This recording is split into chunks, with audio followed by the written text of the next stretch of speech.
Hi, everyone. My name is Megan O'Rourke, and I'm the Associate Director of Regional Programs for the Office of Alumni Relations at USD. And welcome to today's USD Alumni event, a family business chat featuring Mark Huarte, class of 1995, and Gary Talwar, class of 2009. I work with our wonderful 23 domestic Torero clubs across the country, including our Orange County Torero Club, who is hosting today's program.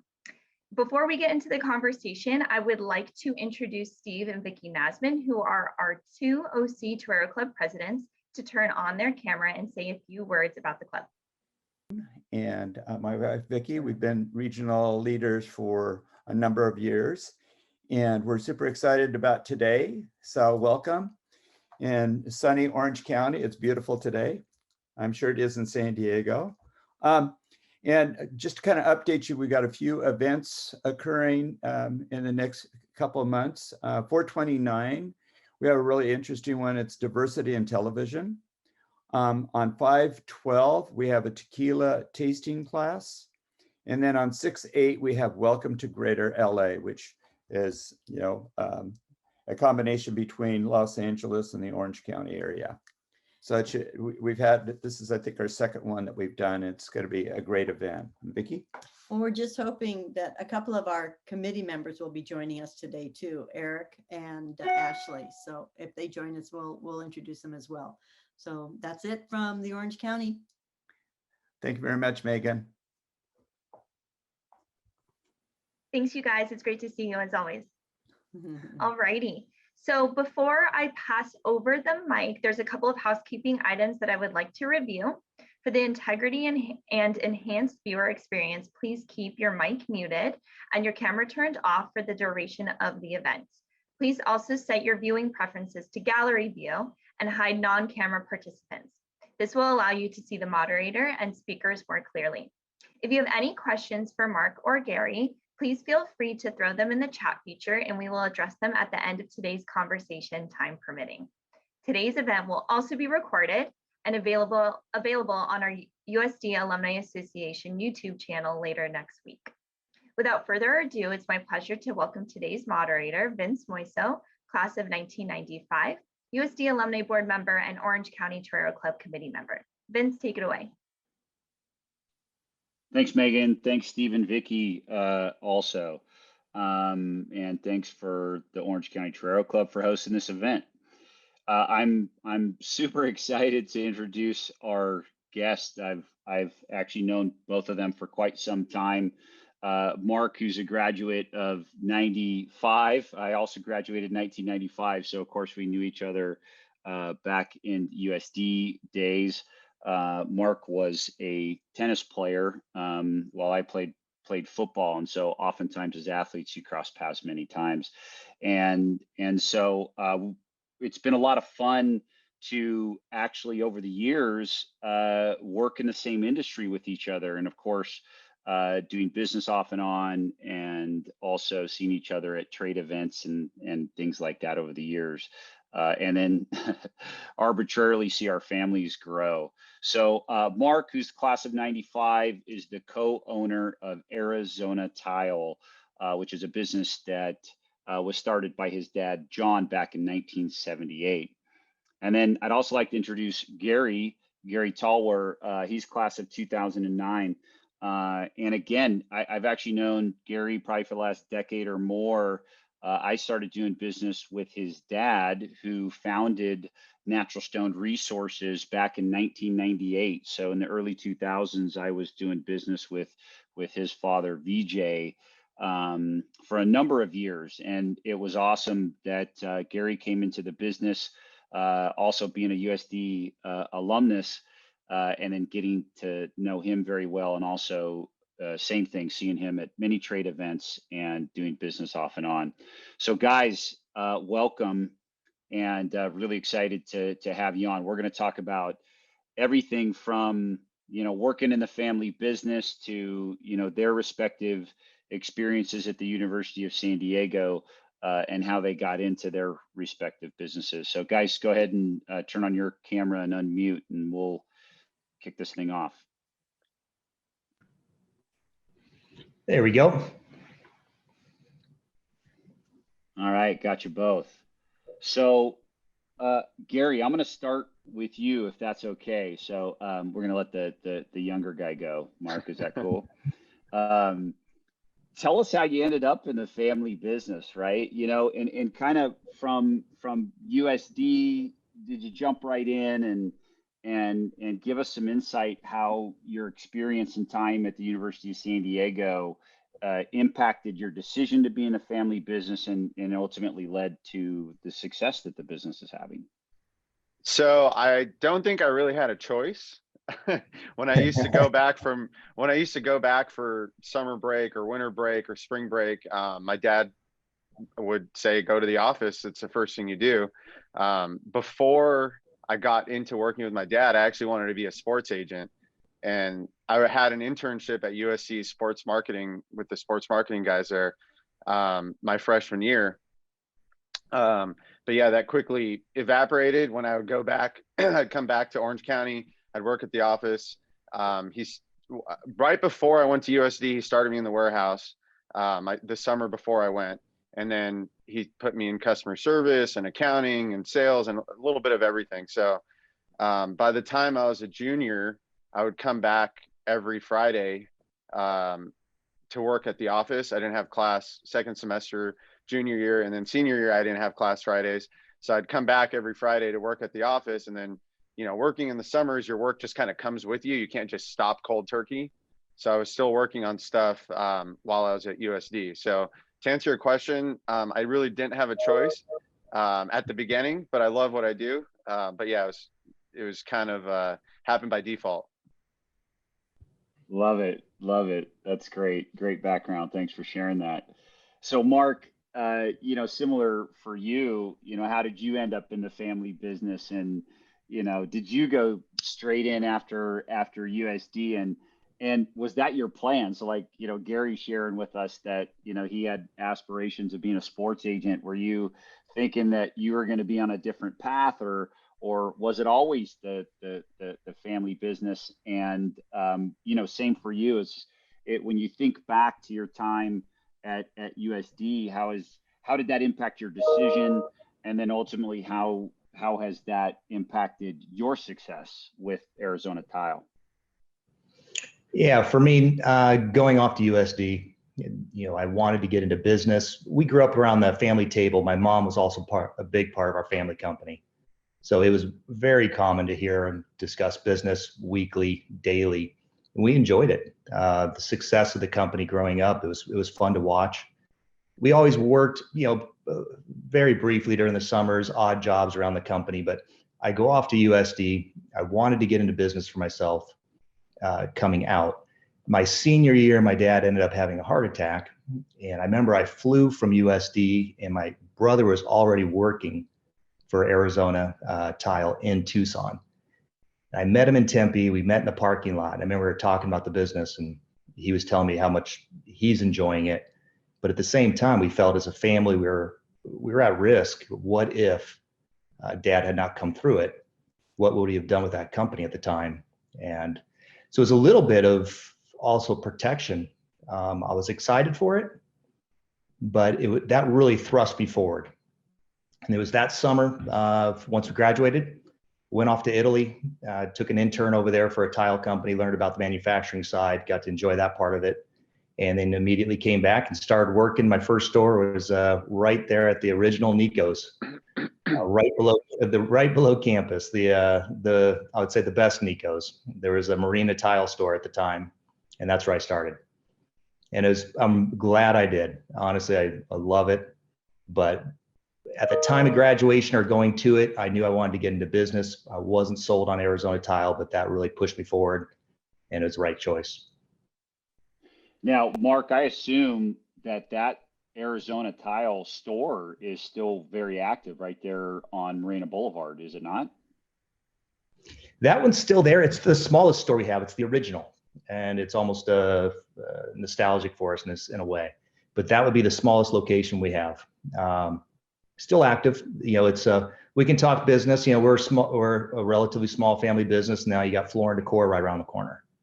Yeah. And you have all these kind of new battles. You have we'll get into that later on, I think, about battling somebody that's publicly traded with a little bit more money than you. Yep. But that store still holds on with contractors that have been with us for 40 years and good relations. And that manager's been there for over 10 years. It's been a successful start, but from there we've grown the footprint significantly. Now a typical store would be, four times the size of that. Yeah. Great background. Thanks for sharing that. Okay. So you brought up your brother already. So let's shift gears and talk about the nuances of working with family.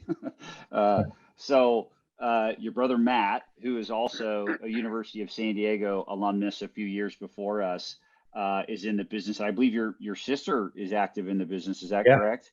Yeah, all three. Yeah, so all three of you are active in the business. So tell us about that. Are there any other family members?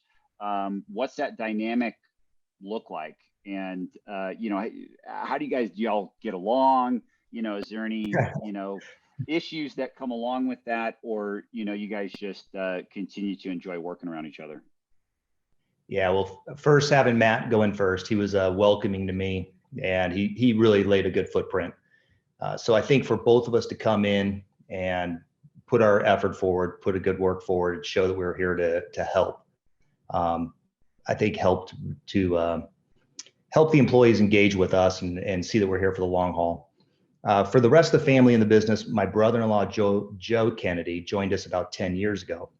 He is the president of Arizona Tile now, and he's been a tremendous addition to the family. So for us, really the three of us are active day in, day out. We all work in Anaheim. We see each other pretty much 3 to 4 times a week, and then we spread out from there. I think today Joe's in Seattle, my brother's in Tucson. And so I feel like we can cover it as a family and get around to all the locations. So we're fortunate there. My sisters are involved, but on the back end. So we'll see them at trade shows, design ideas, but they don't have to come into the office on a daily basis. And then also for a family business, I got Kelly, which is, again, a USD girlfriend, wife now. And she puts in about 20 hours a week. And for me, the two of us go to Italy every year for trade shows, and she's a big part of the design team. So it's a family affair. And we're fortunate. A couple things for us. We're fortunate to be a positive company growing. I think that makes it a lot easier on the family stress when you're growing. When we hit the recession in 2008 and you were cutting, locations and reducing staff, that's stress on the family. That's where you really get to see how strong you are, how much you're going to step together and hold it together. Since 08 and really 010, let's say, to go forward, on the positive end, it's a little easier to grow a company and keep it with harmony in the family. But it's fun. You can't get away from it. Family dinners are Easter and baptisms. Sometimes you get tired of talking about it, but maybe that's to each their own. You can kind of know there's certain, you can push back a little bit and try and just keep it just a family for the weekend and then keep the business during the week, but it overlaps, and that can be tough. Well, so you've got to answer me this then. Okay, you've got kids and they're coming of age. And then, I don't know about Matt and your sisters and whether they've got kids or not, but, are there aspirations for the kids to continue? Is this going to move on to third generation? I assume it will, because, you talked early on about protection, and I can hear it in your voice, the passion around, the family part of the business. So what are your thoughts there? For Matt has an older boy, Zach, who's about 24 years of age. He did start with us in Scottsdale. I think it's an excellent choice for him as a career path. Let's say he gets in. The industry is certainly stronger than Arizona Tile, but it's a healthy industry. So him joining and getting a foundation, and maybe in 5 years he decides, or Arizona Tile, maybe we decide something else and it does not go to a third generation. Well, he's got that foundation to move on inside a healthy, very healthy industry that's got good growth. So I feel like it's time well spent. He's going to get an education and opportunity to take it further. Looking down, I mean, the size we are, going to a third generation, I think would be challenging. It's almost too sizable, too big. I would like to, with my own son and daughter, and if they came into it, start something smaller, but still stay in the tile, importing arm. It's great working with Italy, importing product. Love helping out my friends or doing projects for new homes, people that are getting their home and understanding what granite and stone and what it involves for the design of their house. It's something tangible you can touch, and it feels good at the end when you're seeing photos and you've completed the project, and quite frankly, you've made a nice profit, and it's been around for a while, and it looks like it's going to stay for a bit, and our product continues to grow from indoors to exterior cladding. We have a lot of potential. So yeah, it's an old industry, right? And we'll talk a little bit about that. And I'm actually excited to talk about the industry because I think it's an industry that a lot of people, forget about or don't know a lot about and don't understand the amount of growth that is happening in there. And by the way, for our listeners, if you don't know what a struggle it is to be a part of a generational business, maybe some of you do, but the odds are stacked against you, even to second generation. So, the statistics in the US are pretty alarming. I mean, it's less than 20% of generational businesses actually are successful by second generation, and it gets even worse by third generation. And as Mark pointed out, the bigger or the more a business scales, the more challenging that becomes too. So, yeah, I hear you. I hear you on all that. Gary, what about you? What are your feelings around?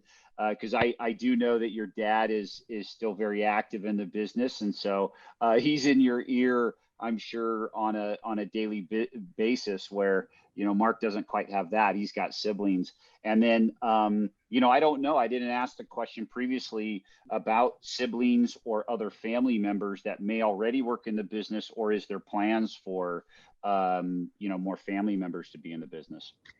So siblings wise, I just have one of my sisters works part-time, and she just started a couple years ago as her kids got older. But really it is just me. My dad started the business. We have family in India that owns and operates factories. So he was really the arm for the US. So he had to deal with that initial tug of war of dealing with family there and starting a business here, which I don't really have to deal with anymore. It's the foundation's been set pretty well where I just manage the relationships. It's not really a push and pull. But as you can imagine, coming in as a second generation, it's not the easiest thing, especially when, you're young, you're hungry, and, you definitely can't have the attitude that you know it all. And I'm glad I tell all my staff, I tell everybody here that the best place that I could have started was the warehouse, because you do get a level of respect from everybody that you work with. When I started working in 2004 for my dad, we had like 5 employees. It was barely anything. And then after I graduated in 2009, I think we had maybe 10 or 11 at the most. And now we have 45. So there's been a lot of growth, but you still have to stay true to where you started. And I'm glad he started me there in the warehouse. But, you can imagine coming in, I'm fresh out of college. I don't want to say I was a know-it-all, but you've got your fresh ideas, you've got your views of how you want to do things. And initially, yeah, it was definitely a battle. Not bad. We always, at the end, we both know that we want the best for the business. So you kind of definitely have to work through that with your new ideas and visions. I think the biggest thing I learned was patience, because, being younger, now I've been doing this forever, but being younger back then, you want instant gratification, or you have an idea, you want to put it into place right away. And all you keep hearing is, no, you need to wait, you need to learn, you need the experience.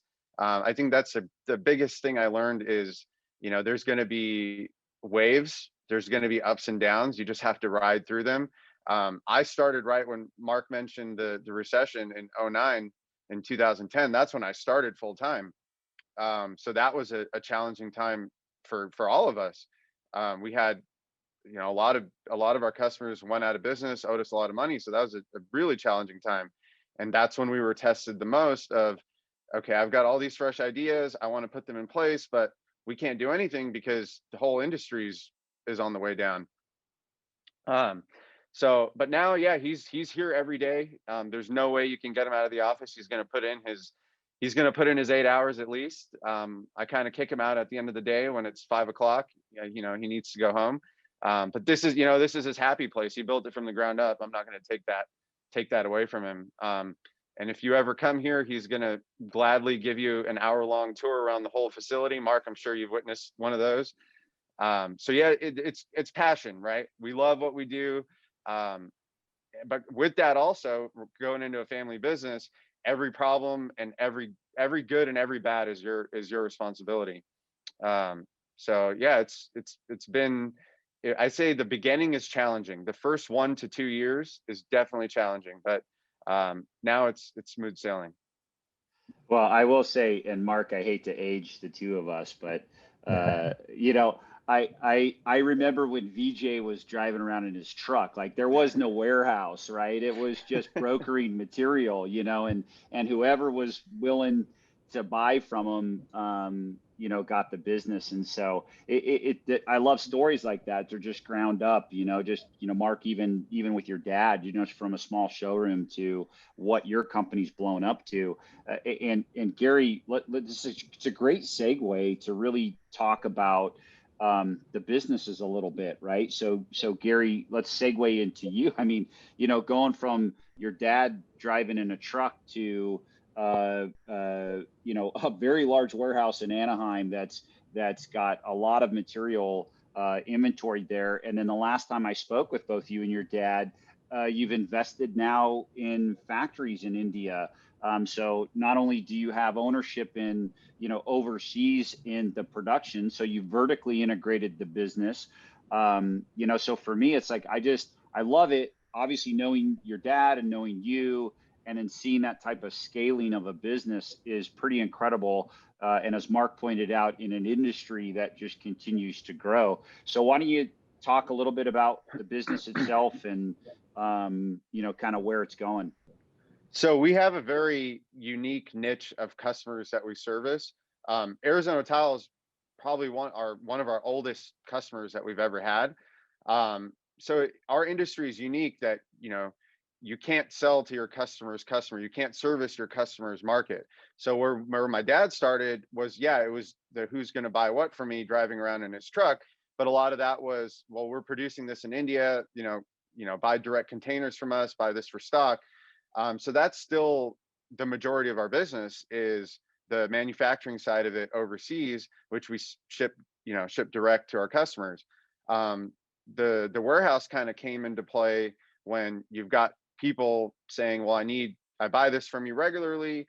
I need it now. Do you have it in stock? Well, you can't just say, no, I don't have it in stock. Well, you have to open a warehouse.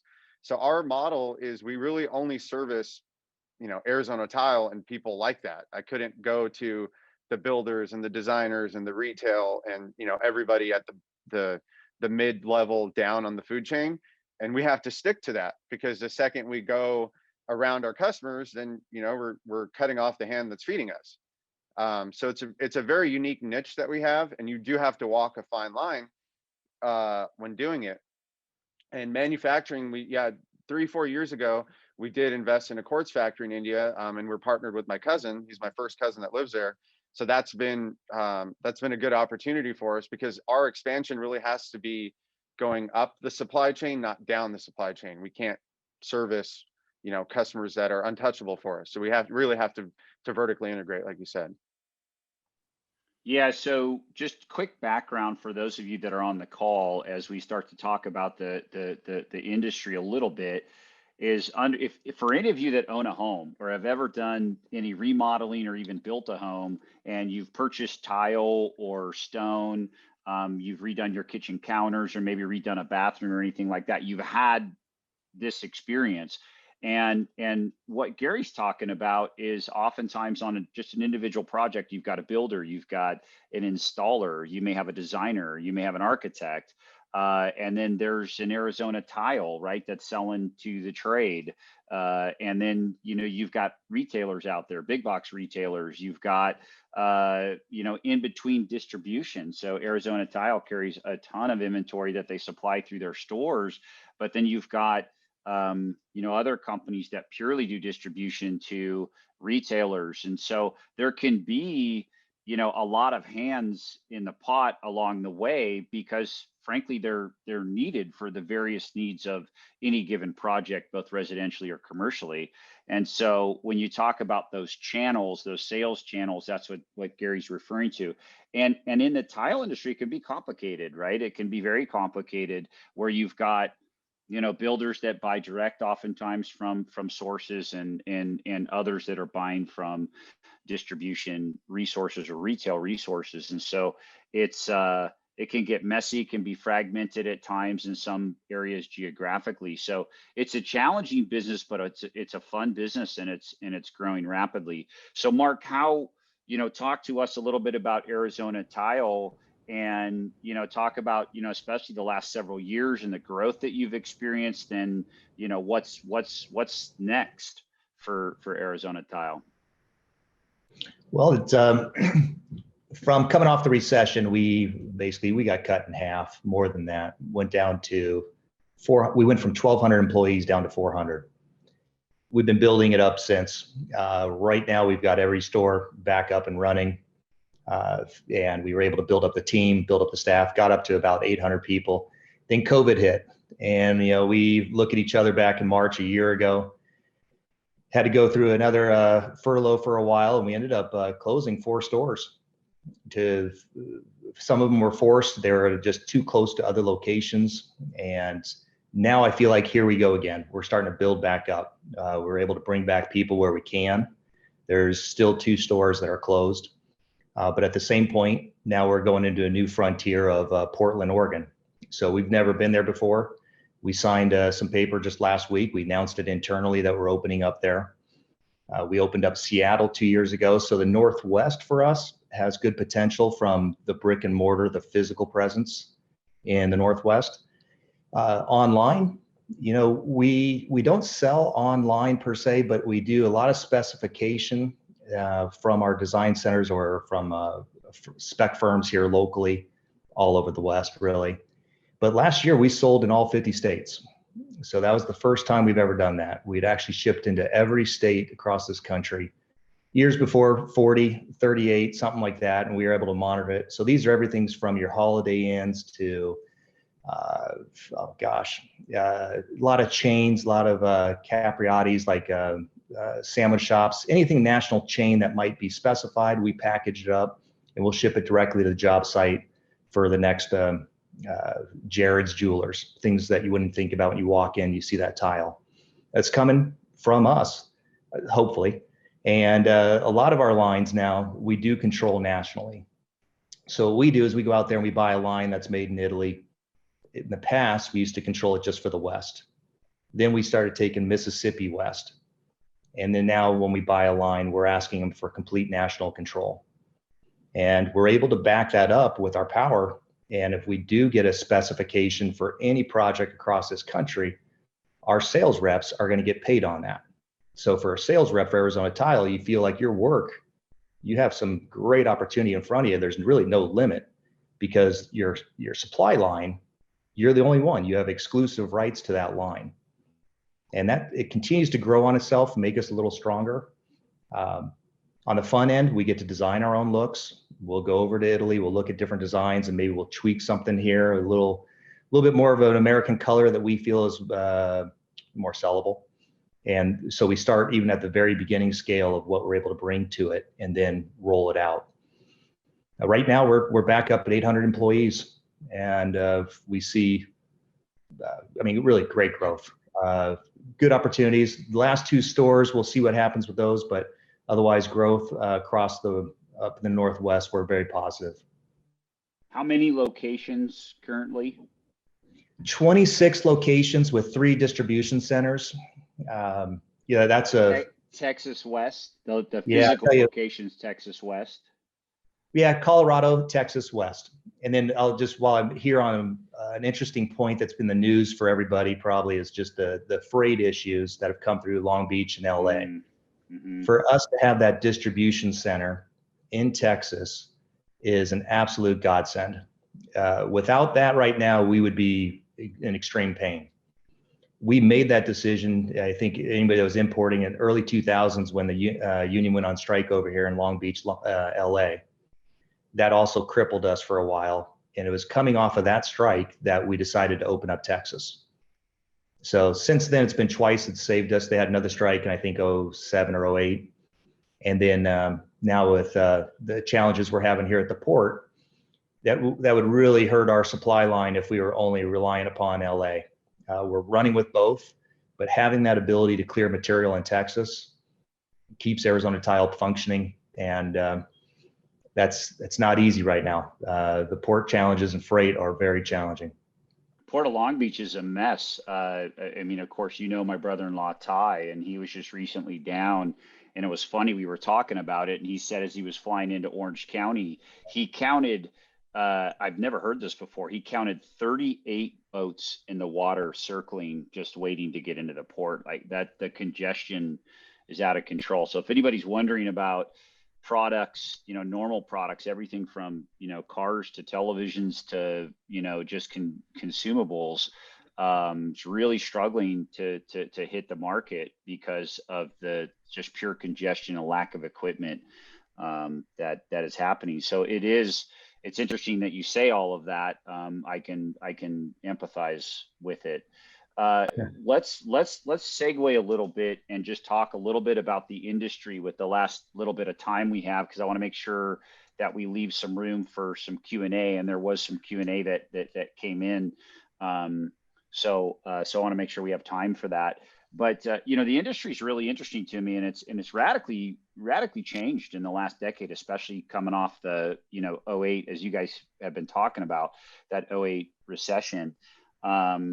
And we continue to move, I think, at a fairly radical pace in the last, technologically in the last 5 years. So now you've got things like Material Bank coming on board. You've got companies that are starting to innovate online. I mean, historically, our industry has been pretty tough to move online because you've got this physical bulk product that's expensive to ship, right? And a little bit harder to move in that way. And then it's a touchy-feely. There's a lot of color, there's a lot of design, and people have an emotional experience with it, right? When it comes to picking for their homes, especially, or even for commercial projects as design firms and architects get involved. What I've witnessed in the last several years is I think amazing for the industry. So you've got private equity that's coming in and really taking interest in tile businesses. So you've got, Surfaces out on the East Coast who got snatched up by a very large New York PE firm who then made a purchase of Walker Zanger, and one of the oldest businesses, 80 plus years old, another generational business. And then you've got, companies like Virginia Tile and Lunata Bay, and I could keep going. You guys know it. You guys know this, but so you've got, obviously Wall Street paying attention to the industry now. The industry does continue to grow, even with these hiccups. Like even when you think of 08 and you think of last year dealing with a pandemic, the industry still continues to rebound and then grow. And it is a fun industry. It's an old industry.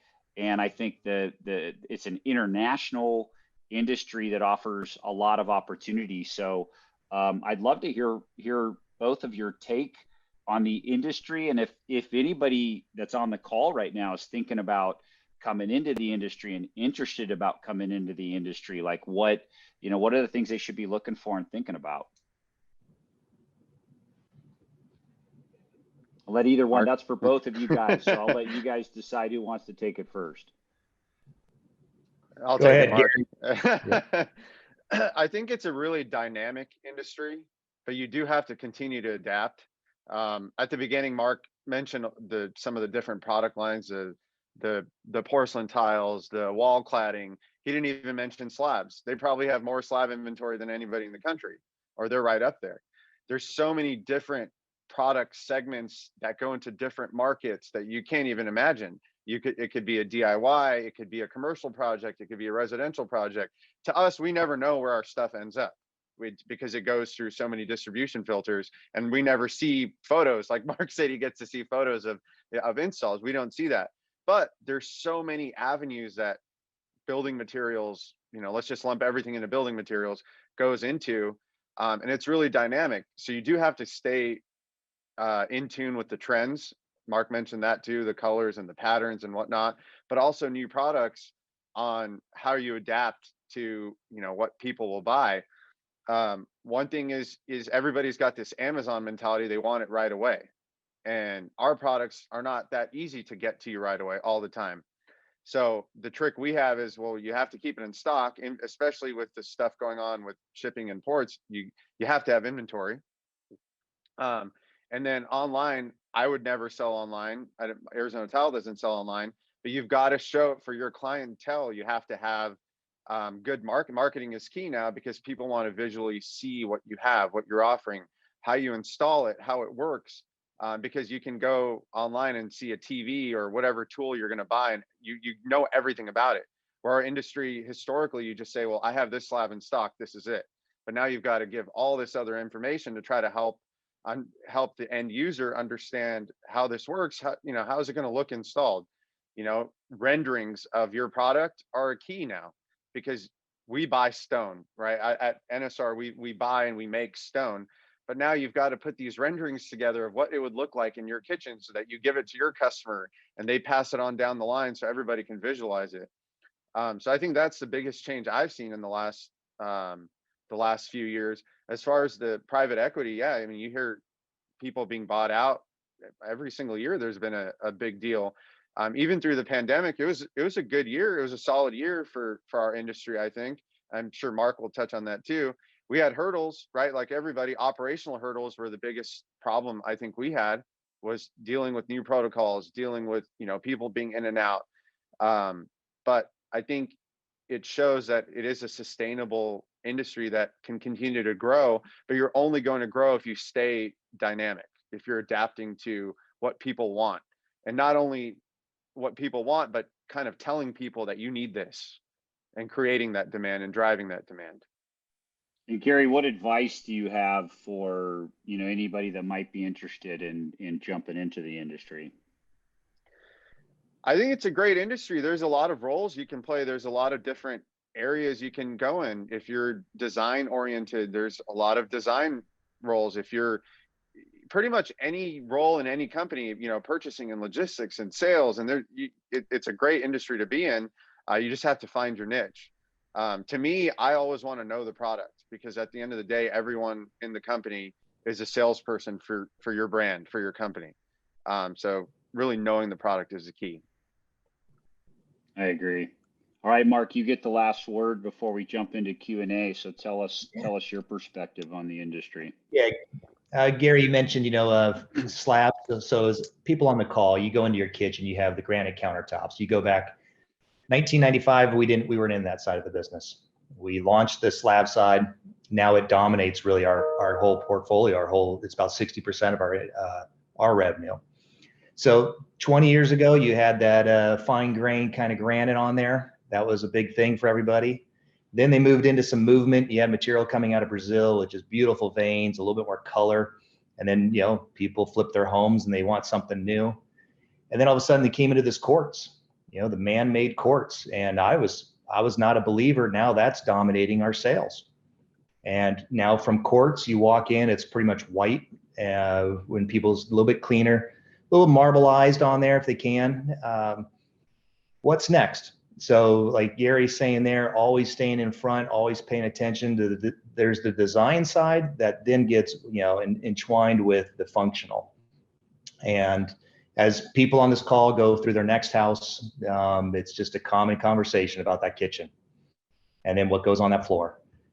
So we're very fortunate to have that opportunity. That's still that great growth. Then if you want to go outside, you start going out on the patios now. We have the 2 centimeter material. Again, 20 years ago is all Turkish travertine. That's all we put outdoors, or stamped concrete. Now you're starting to see it a little bit more. We're getting the porcelain outside. So for Arizona Tile, we've not been selling to landscape architects or landscapers, contractors before in the past. We always cut it off inside the house. That's not the way now. We're getting into it a little bit more and more. We have a couple reps that will call on outside landscape contractors. Then you start looking at cladding of properties, hotels. You start looking at the facades of buildings. The potential for the tile, the porcelain is tremendous. The antimicrobial material that's coming out of Italy right now, they're all trying to brand different items coming off of COVID, trying to, whether it's a school or a hospital or senior living. They're engaging that as the production process, the material to also make everyone feel it's a little bit more hygienic. So there's that part, and then you have the design. So for someone that wants to get in the business, you're not behind a computer all day. You get to touch people, you get to work with people, touch product, engage, and at the same point, you get to be creative and kind of bring something from paper to its actual form. And that can be rewarding. And for the other side, to me, on importing, I love it. From that part, meeting different cultures, people, trade shows, you go through the dinners, the processes, but you really get to see some great quality people from all over the world. And, for us, it's from Italy, primarily. You got Brazil and China and Spain, Turkey. It opens your eyes to the world and kind of world events, and just gets you to look outside a little more. And that part can draw a lot of passion. That can really be fun. Yeah, no question. I agree with all of that. I think for me personally, the international experience has just been the best part of it. I think when I came out of USD, that's what I wanted. I wanted to have an international career, and I got it from the tile industry, and I'm very thankful for that. So guys, thank you so much for sharing about your family businesses. And as much as I know the both of you, I learned a lot, even from listening to you today. And I appreciate you taking the time. So Megan, I'm going to turn it back over to you, because I know we do have some Q&A from people that are on the call, and some that came in, as people signed up. So thanks for letting me moderate. Great, thanks so much, you guys. We do have a couple of questions that came in through registration. So I'll have a couple for each of you, and then a couple for both of you to answer. So we'll start with Gary. What are the pros and cons of using the company's status as a family business for marketing and networking purposes?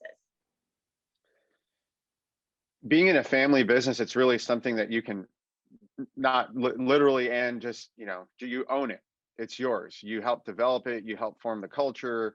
You kind of create the identity for it. And that's a big plus, because you're just not another number, right? Your voice and your opinion and how you want to grow the company, or how you want to, your brand to be viewed to the public or the world, is really on you.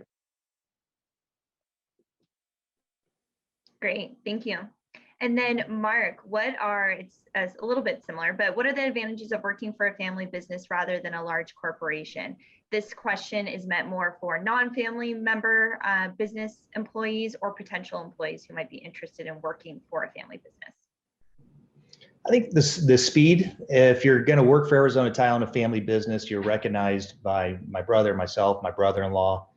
We have a very flat formation where we know everybody in the location or the branches. So if you're doing good work, you're going to be seen. I think that part means a lot to people. For people to know they're joining an industry that's still growing, and a family business like this that's so involved and passionate about what we do, we're going to grow with it. So likewise, if you're taking a chance on a new job or a career, you certainly want to pick something that's going to have a little better runway or growth potential. So your time vested. If you do an excellent job, you'll be rewarded. But for speed, I think for the family, that's a benefit. Decisions can be made literally in a 30-minute call or just a conversation, and there's no long debates or discussions that are unnecessary, let's say. Great. Steve wrote in, what do you do with stones that are no longer popular? Discount. Oh, sorry. Gary, you want that? We both have that problem. Oh man. So we donate a lot to Habitat for Humanity. I think our entire industry does. So I mean, you can run closeouts, you can try to dump inventory below cost, you can install it, in a bathroom in your office, you can try to do a lot of things, but I think one of the biggest problems in our industry is old inventory. So yeah, you run clearances, you run specials, or at the end, you just donate it. That's what happens to us, is we end up donating at the very end, whatever's left. So that's the hardest part of managing inventory dollars, is what's not selling anymore, because space is key. In every location or any warehouse, a crate sitting on a bay is dollars. And if that crate of product isn't moving, you're losing money on it. Yeah, donation is a big part. The material doesn't spoil. So it's already millions of years old and it's sitting there, and we used to joke about it. It's just out of fashion, and it's time to go. So a lot of halfway houses, churches, Mexico, Habitat for Humanity, we do a good job of donating, to the point where, quite frankly, even they stopped taking it. We actually have more than what they're willing to take. And we've sent it out of state to Habitat. Like, we just got to negotiate the freight because it's heavy, but that's where it goes. Great. And then this is for both of you as well. What is the best piece of advice that you've ever received as it relates to your professional career? It could be in relation to being a part of a family business or not. We do have students who frequently watch our videos, and will be looking to hear some advice as they move from being a student to a graduate. So if you can speak on that, that'd be great. We'll start with Mark. I would say be willing to forgive yourself for taking a chance if it doesn't work out. If you're too afraid of the failure, you're just going to be stagnant. Definitely, for my father, was a big proponent of take a chance. If it doesn't work, fix it and move on. But if you're just paralyzed, just sitting there waiting for everything to look perfect before you ever do anything, it just doesn't happen in business from our end. And you'll never have everything lining up. You're just going to have to eventually go. And if it doesn't work, you just can't beat yourself up over it. At a certain point, you got to move on and spend that energy to something better in the future. Try and minimize that mistake, but that'd be from watching our experience there, is willing to take some risk, and if it fails, we'll move on from there. I would say leading by example. Your people, I say our people are the most valuable asset that we have. For any business, it should be the people. So really creating that culture of embracing the employees. Like Mark said, there's not a lot of debate or discussion. When you have a family business, you can just get things done quickly. And employees do appreciate that. They want to work somewhere where their opinion and their hard work is valued. And to be honest with you, nobody's business is running unless we have the employees to do it. We have at the top, we have the vision, and we're all very involved. Mark and his family are very involved in the business. Me and my dad are very involved, but we still need everybody else. Otherwise, you're not going anywhere. So I'd say really gaining and maintaining the respect of your teams is really important. And that's one thing my dad taught me at an early age, and that's why he stuck me in the warehouse when I first started. But it was a reality check. But that's the best way to do it. And the last question that I have for both of you today is USD is in the tail end of its Hire USD campaign, which is a campaign where we encourage toreros to hire toreros if they are in that position to do so. This leads me to ask, are your businesses hiring? Yes, by location, and I'm definitely interested in USD. Actually, Pete Raz is another USD grad, and he's a director at Arizona Tile in Arizona. And but we are looking and very interested. So. Yeah, absolutely. We're hiring, and we would definitely entertain USD first. We know I know the education and the experience. So yeah, absolutely. If you haven't already, I'll send you information on team and job platforms and all of that for you guys to post some job postings if that's interesting for our current students or alumni. But Mark, Gary, thank you so much for taking the time to chat with us today. We really appreciate it. That about wraps up our time. So thank you to Vince as well for conducting today's panel. It was really interesting to hear two perspectives from two family-owned businesses employees. If you would like to further connect with Mark or Gary on anything that was chatted about today, their emails will be included on the thank you email for today's event. Also, if you would like to learn more about the Alumni Association, the OC Torero Club, or what programs that we have to be involved with, please email me at meo'rourke@sandiego.edu. Thank you to everyone who logged into today's event and everyone who's going to be watching at a later time. We hope you enjoyed it, and we look forward to seeing you at another USD event soon. Have a great rest of your day and take care, everyone.